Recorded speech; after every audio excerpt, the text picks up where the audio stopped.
बारिश अभी इतनी तेज नहीं है कि शॉन घर ना जा सके। शॉन ने गुल्ली और बुल्ली से बताया कि वो शॉर्टकट यूज करेगा और जंगल के रास्ते घर जाएगा, जिससे वो 20 मिनट में घर पहुंच जाएगा। अगर वो रोड से जाएगा तो उसे 1 घंटा लग जाएगा।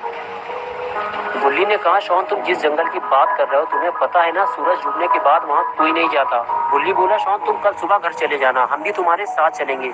इतनी रात में जाना ठीक नहीं है। गुल्ली ने शॉन से बताया कि उस जंगल में ईविल नन का एक चर्च है। कहते हैं रात में वो नन उस चर्च में आती है। उसके हाथ में एक बड़ा सा हथौड़ा होता है, जिसे भी वो चर्च के आसपास देखती है उसे हथौड़े से मारती है। शॉन को लगा गुल्ली उसे डरा रहा है। शॉन ने गुल्ली से कहा, देखो गुल्ली, मुझे डराओ मत, मुझे पता है ईविल नन मर चुकी है और अब वो मेरा कुछ नहीं बिगाड़ सकती। ये कहकर शॉन स्कूटर पे बैठ गया। गुल्ली ने कहा, ठीक है, तुम्हें जाना हो तो जाओ, लेकिन रोड से जाना, जंगल से नहीं, और जाते जाते मेरा एक काम भी कर देना। शॉन ने कहा, ठीक है, मैं रोड से ही जाऊंगा, अब तुम काम बताओ अपना क्या करना है। गुल्ली ने कहा, तुम 2 मिनट यहीं रुको, मैं अभी आया।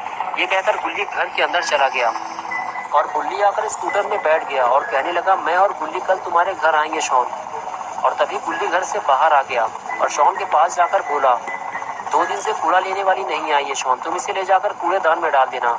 बड़े चौराहे के पास जहाँ बाबा चूरन बेचते हैं, उसी के पास उल्टे हाथ की तरफ कूड़ेदान है, वहीं इसे डाल देना। ये कहकर गुल्ली ने कूड़े वाला पॉलीथीन बैग स्कूटर में रख दिया और अपना पॉटी बॉय शॉन स्कूटर लेकर वहाँ से जाने लगा। तो गुल्ली और गुल्ली शॉन को डराने लगे और कहने लगे, जाओ शॉन, ईविल नन तुम्हारा इंतजार कर रही है। और शॉन हंसते हुए वहाँ से चला गया। शॉन थोड़ी ही दूर पहुंचा था कि बारिश तेज होने लगी और अब शॉन के समझ में नहीं आ रहा कि वो क्या करे। शॉन ने कुछ दूर जाकर स्कूटर रोक दिया। शॉन थोड़ा कंफ्यूज है कि वो रोड से होता हुआ अपने घर जाए या फिर जंगल के रास्ते। गुल्ली और बुल्ली ने मना किया था जंगल से मत जाना, लेकिन रोड से जाने में आधे घंटे से ज्यादा टाइम लगेगा और बारिश की वजह से अंधेरा बढ़ता ही जा रहा है। कुछ देर सोचने के बाद शॉन ने फैसला किया कि वो जंगल के रास्ते घर जाएगा और ये कूड़ा भी वहीं फेंक देगा। सड़क पे गंदगी फैलाना ठीक नहीं है। और फिर शॉन स्कूटर लेकर जंगल की तरफ आगे बढ़ गया। शॉन इससे पहले कभी भी इस जंगल के रास्ते अपने घर नहीं गया। आज पहली बार वो इस जंगल से होता हुआ अपने घर जाएगा, लेकिन शॉन की ये बेवकूफ़ी कहीं उसे भारी न पड़ जाए। जंगल के अंदर आने के बाद शॉन ने स्कूटर रोका और नीचे उतरकर आसपास देखने लगा। तभी शॉन को कुछ दूर सामने एक पेड़ गिरा हुआ दिखाई दिया। शॉन को लगा, बस यही सही जगह है, मुझे यही कूड़ा डालना चाहिए। शॉन ने स्कूटर को स्टैंड पे खड़ा किया और कूड़े वाला पॉली बैग लेके आगे बढ़ गया। शॉन ने उस गिरे हुए पेड़ के पास जाकर कूड़ा डाल दिया,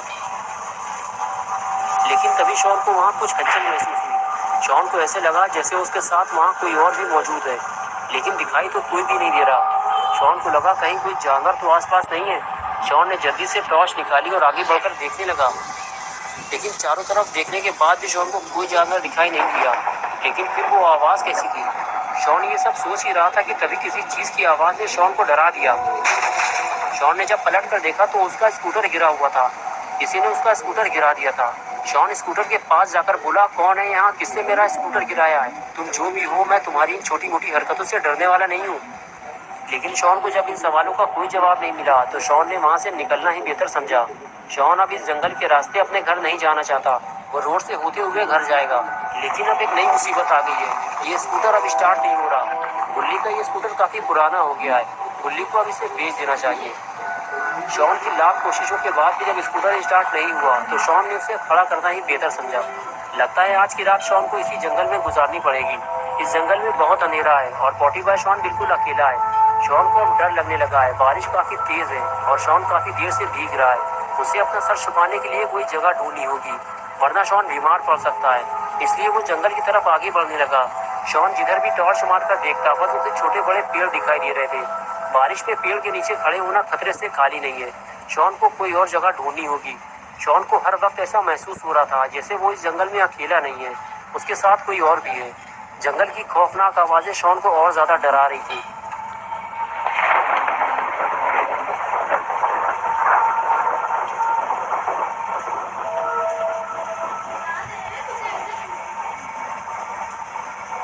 कुछ दूर चलने के बाद आखिर शॉन को वो पुराना चर्च मिल गया जिसके बारे में गुल्ली ने शॉन को बताया था।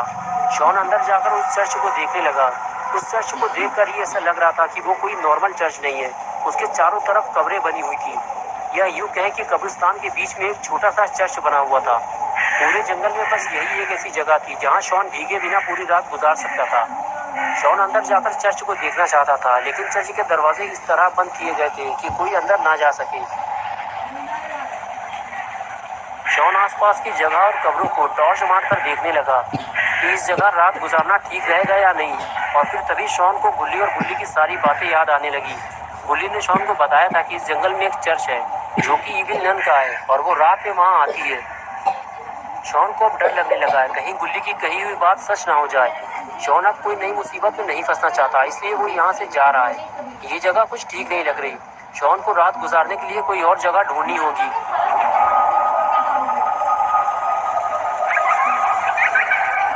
इसलिए शॉन चर्च से बाहर आ गया। शॉन जैसे ही चर्च से बाहर आया, फिर उसे किसी के चलने की आवाज सुनाई दी। शॉन को ऐसे लगा जैसे उसके सामने से अभी अभी कोई गुजरा हो। शॉन ने हर तरफ टॉर्च मारकर देखा, लेकिन उसे कोई नहीं दिखा। शॉन टॉर्च लेकर आगे बढ़ गया। कुछ दूर जाने के बाद शॉन को एक पुराना कुआं दिखाई दिया, जिसे सालों से किसी ने इस्तेमाल नहीं किया था। वो एक वीरान कुआं था। शॉन उस कुएं के करीब पहुंचकर उसे देखने लगा। पूरा कुआं काला पड़ चुका था और उसे देखकर ही डर लग रहा था। तभी कुएं के अंदर से आती आवाज ने शॉन का ध्यान अपनी तरफ खींचा। शॉन टॉर्च मारकर कुएं के अंदर देखने लगा। टॉर्च मारते ही आवाज और तेज होने लगी, जिसकी वजह से शॉन का शक यकीन में बदल गया कि कोई तो इस कुएं में जरूर है। शॉन कुएं में टॉर्च मारकर देखता रहा, लेकिन अंधेरा होने की वजह से उसे कुछ भी ठीक से नहीं दिखाई दे रहा था। कुछ देर तक तो कुएं के अंदर से वो आवाजें आती रहीं और फिर बिल्कुल सन्नाटा छा गया। शॉन सोच में पड़ गया कि ये आवाज थी किसकी और अचानक से बंद क्यों हो गई, और आखिर कुएं के अंदर था कौन? कहीं कोई जानवर तो कुएं के अंदर नहीं गिर गया? शॉन कुएं के अंदर जाकर देखेगा कि कुएं के अंदर था कौन। शॉन कुएं में लगी सीढ़ी के सहारे कुएं के अंदर उतरने लगा, लेकिन कुएं के अंदर जाना कहीं शॉन को भारी न पड़ जाए। शॉन जैसे जैसे नीचे उतरता जा रहा है, वैसे वैसे अंधेरा भी बढ़ता जा रहा है और शॉन नहीं जानता कि ये कुआं कितना गहरा है। शॉन टॉर्च मारकर देखता है, लेकिन कोई फायदा नहीं। अंधेरे में शॉन को कुछ दिखाई नहीं दे रहा। शॉन को अभी और नीचे जाना होगा, लेकिन कुएं के ज्यादा अंदर जाना शॉन के लिए खतरा बन सकता है। दम घुटने से शॉन की मौत भी हो सकती है। लेकिन ये क्या, सीढ़ी के कुछ स्टेप्स टूटे हुए हैं। अब शॉन और नीचे नहीं जा पाएगा। अगर शॉन ने जबरदस्ती नीचे उतरने की कोशिश की तो हो सकता है शॉन सीढ़ी से नीचे गिरकर कुएं में डूब जाए। कुछ देर रुकने के बाद शॉन ने कुएं से बाहर निकलना ही बेहतर समझा और वो सीढ़ी के सहारे बाहर निकलने लगा। शॉन कुएं के अंदर अकेला आया था, लेकिन कुएं से बाहर वो अकेला नहीं जाएगा। कोई और भी है जो शॉन के साथ साथ कुएं से बाहर निकलने वाला है।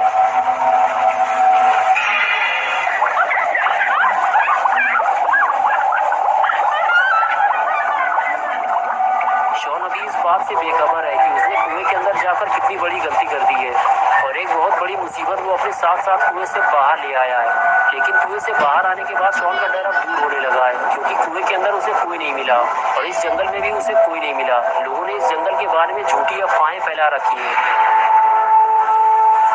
इस जंगल में आना और चर्च में जाना बिल्कुल सेफ है, इसलिए आज की रात शॉन चर्च में गुजारेगा।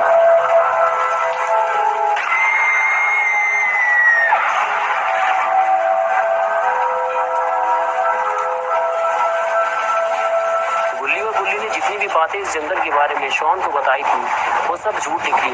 वरना इतनी तेज बारिश और गरजते हुए बादलों के बीच रात गुजार पाना शॉन के लिए बहुत मुश्किल हो जाता। शॉन काफी थक चुका है, उसे नींद भी आ रही, लेकिन उसे समझ में नहीं आ रहा कि वो आराम कहाँ करे। चर्च के चारों तरफ तो कब्रिस्तान बना हुआ है और शॉन कब्रों के बीच आराम नहीं करना चाहता। कहीं किसी मुर्दे ने कब्र से बाहर निकलकर शॉन को पकड़ लिया तो क्या होगा। शॉन ने सोचा इससे तो बेहतर है कि वो चर्च की सीढ़ियों पर बैठकर आराम कर ले। फिर वो चर्च की तरफ आगे बढ़ गया और सीढ़ियों पर बैठकर आराम करने लगा। तभी शॉन को नींद आ गई और वो सो गया।